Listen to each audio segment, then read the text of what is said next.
c'est typique des formations locales. Et alors en plus là elle est très très pentue. Donc un pendage, comme on appelle ça en géologie, qui est à la fois défavorable parce que il est vraiment dans le sens de la pente la plus importante. Donc, et là en plus, elle avait l'air d'être un peu en surplomb parce qu'elle se finit en biseau sur la partie basse.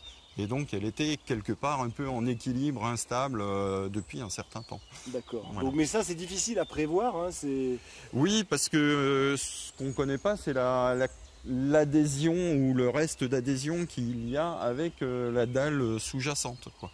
Donc la dalle était sûrement bien fracturée et bon, avec l'érosion, les circulations d'eau, cette adhésion perd un peu de sa puissance et puis arrive un moment où l'adhésion elle est inférieure au poids de la dalle et puis ça se casse.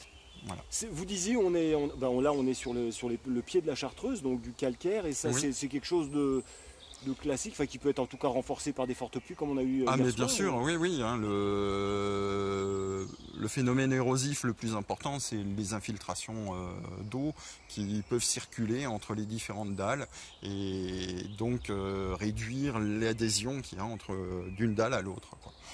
Voilà. Et ce qui explique que c'est parti presque comme une seule couche, quoi, enfin en Oui. plusieurs morceaux. Mais... Alors en plus, là c'est une dalle qui est relativement peu fracturée, donc massive, et il n'y a que l'intercalaire d'une dalle sur l'autre qui permet ce mouvement. Donc là on estime que le volume qui est parti de l'ordre de 500 mètres cubes de matériaux, quoi. Donc c'est relativement important.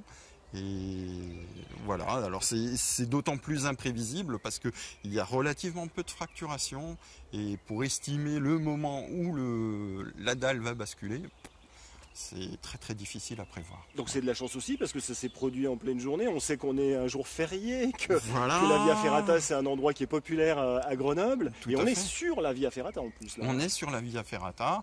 Il y avait même un passage donc où les grimpeurs passaient à pied sur cette dalle en question. Et donc maintenant, il y a 5 mètres où on est dans le vide. Donc le passage de la Via Ferrata ne marche plus, quoi. Ça veut dire que le travail des géologues aujourd'hui, ça va être de vérifier, de regarder un petit peu, parce que là forcément elle va être fermée pour un certain temps, la Via Ferrata, mais il va y avoir un travail un petit peu d'étude.